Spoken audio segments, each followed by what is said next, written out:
कम होगा और किराए भाड़े में भी बचत होगी।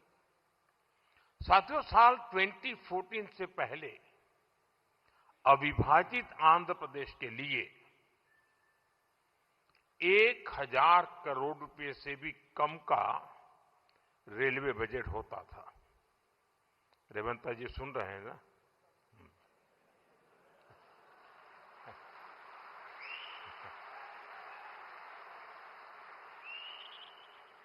संयुक्त आंध्र के समय रेलवे का बजट 1000 करोड़ रुपए से भी कम था। आज सिर्फ संयुक्त आंध्र की बात नहीं कर रहा, आज सिर्फ तेलंगाना का रेलवे बजट ही लगभग 5,500 करोड़ रुपए का है।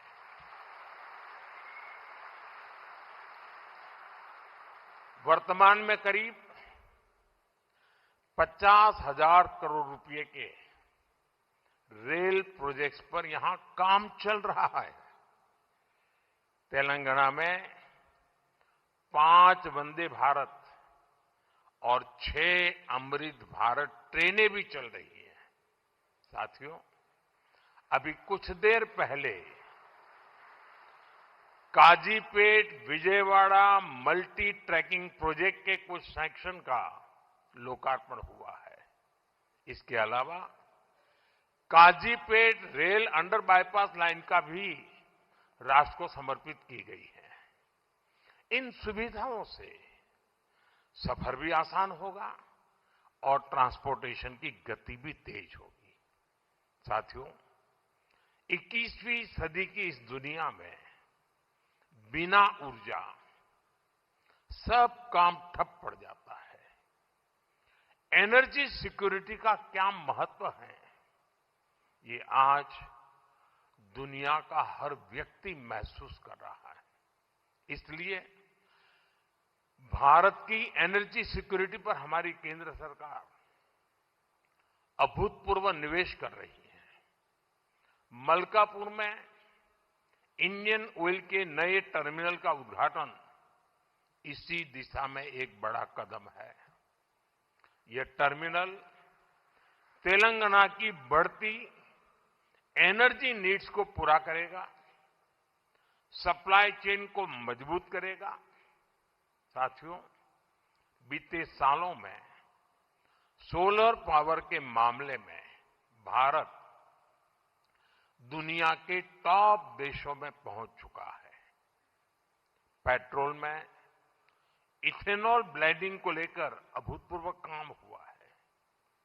पहले हमने 100% एलपीजी कवरेज पर फोकस किया। अब हम पाइप से सस्ती गैस पर फोकस कर रहे हैं। सीएनजी आधारित व्यवस्था को प्रमोट कर रहे हैं। ऐसे तमाम प्रयासों के कारण भारत इस बहुत बड़े वैश्विक ऊर्जा संकट का सामना कर रहा है। लेकिन अब आज समय की ये भी मांग है कि पेट्रोल, डीजल, गैस ऐसी चीजों का बहुत संयम से इस्तेमाल करें। जो एनर्जी प्रोडक्ट हम विदेशों से मंगाते हैं, हमें प्रयास करना है कि जितनी जरूरत है उतना ही उपयोग करें। इससे विदेशी मुद्रा की भी बचत होगी और युद्ध के संकट से होने वाले दुष्प्रभाव को भी कम किया जा सकेगा। साथियों, आज तेलंगाना का युवा नए सपने देख रहा है। यहां का किसान नई उम्मीदों के साथ आगे बढ़ना चाहता है। यहां के उद्योग, यहां के एमएसएमई, यहां के स्टार्टअप सब एक विकसित तेलंगाना के निर्माण में अपनी भूमिका निभाना चाहते हैं। क्योंकि तेलंगाना विकसित होगा तो भारत विकसित होगा। मैं तेलंगाना के हर परिवारजनों को ये भरोसा दिलाता हूं कि आपके सपने पूरे करने के लिए केंद्र सरकार ही इससे भी और तेज गति से काम करती ही रहेगी। अब हमारे रेवंता जी ने कहा था कि हां हम पॉलिटिकल बात नहीं करेंगे, तो मैं भी नहीं करूंगा।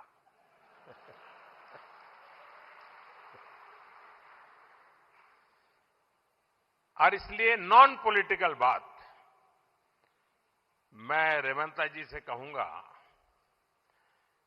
कि 10 साल के शासन में भारत सरकार ने जितना गुजरात को दिया वो मैं आपको देने को तैयार हूं।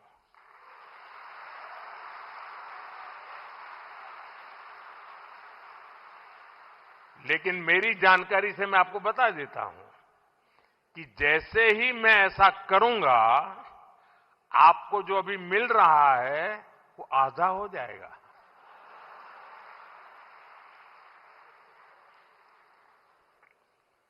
आप जहां पहुंचना चाहते हैं नहीं पहुंच पाएंगे, और इसलिए अच्छा है कि मेरे से ही जोड़ो।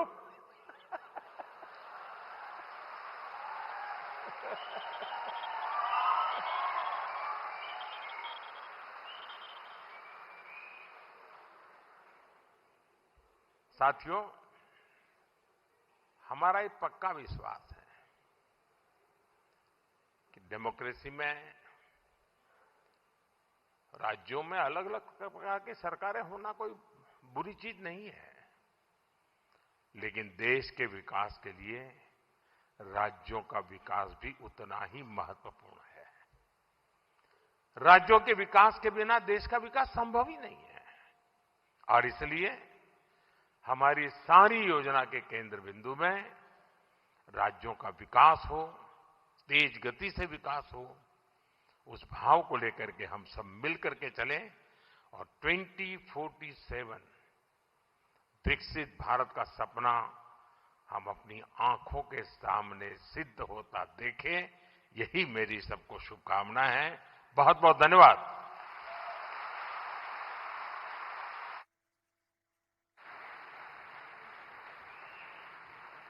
Thank you. Thank you very much, Honorable Prime Minister. Ladies and gentlemen, on that note, we thank our Honorable Prime Minister for his inspiring address and for gracing Hyderabad with the presence today. We express our deep gratitude to all the dignitaries on the dais and in the audience for making this occasion truly memorable. Thank you, ladies and gentlemen. Namaskar or Jai Hind.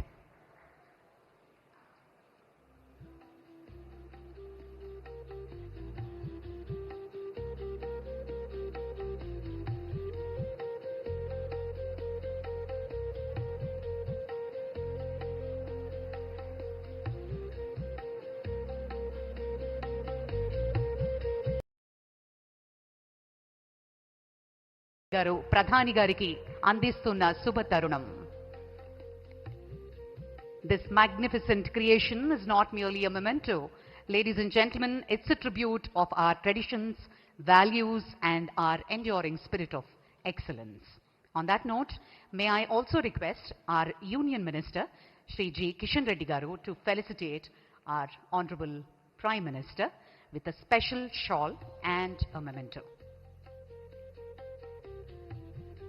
ప్రత్యేకమైనటువంటి శాలువ మరియు జ్ఞాపికతోటి ప్రధాని గారిని సత్కరిస్తున్నారు కేంద్ర మంత్రివర్యులు Shri G Kishan Reddy గారు. శ్రీరాముడు మర్యాద పురుషోత్తముడు అంటారు. ధర్మానికి ప్రతీక ఈ స్మారక చిహ్నాన్ని ఆ శ్రీరామచంద్రమూర్తి ఆశీర్వాదం మన తెలంగాణ ప్రజల మీద పుష్కలంగా ఉండాలి అని హృదయపూర్వకంగా కోరుకుంటూ జ్ఞాపిక బహూకరించారు కేంద్ర మంత్రివర్యులు కిషన్ రెడ్డి గారు. Thank you sir.